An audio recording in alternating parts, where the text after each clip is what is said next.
The last time Sam Rainsy returned to Cambodia from exile, he was welcomed by supporters under very different circumstances. He'd been convicted in absentia of spreading false information. He arrived back in the capital Phnom Penh 6 years ago after receiving a pardon from King Norodom Sihamoni, which was requested by Prime Minister Hun Sen. Now, along with other exiled members of his party, Rainsy is planning to return again on November the 9th, but this time the government says they'll all be arrested. I have no choice.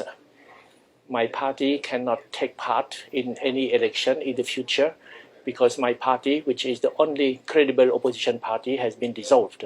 So I have to call on the people to rise up. Rainsy's previous stay in Cambodia lasted just over 2 years before he left for France again to avoid jail for another conviction. Since then, there have been several more charges laid against him, which he says are politically motivated and designed to destroy any legitimate opposition. The current leader of his Cambodian National Rescue Party, Kem Sokha, is under house arrest after being detained on treason charges 2 years ago. The opposition was then dissolved by the courts, and months later, the ruling party of the Prime Minister went on to win every seat in the 2018 election.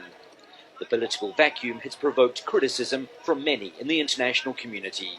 We have consistently urged the Cambodian government to restore a genuine multi-party democracy and to protect human rights and fundamental freedoms.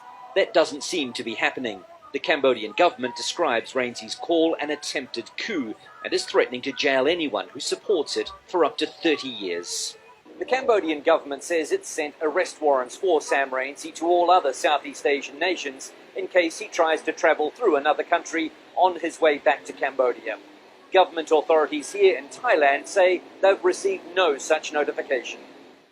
The latest charge against Rainsy is for insulting the king, who he says should be standing with the people.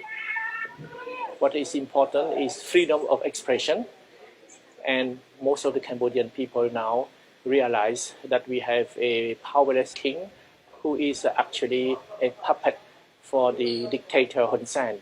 Despite living in exile, Sam Rainsy says he's not afraid of being arrested because the people and the armed forces will back him. On the other side is Prime Minister Hun Sen, who's grown increasingly intolerant of dissent, which suggests the attempted comeback by the opposition may not be a peaceful one.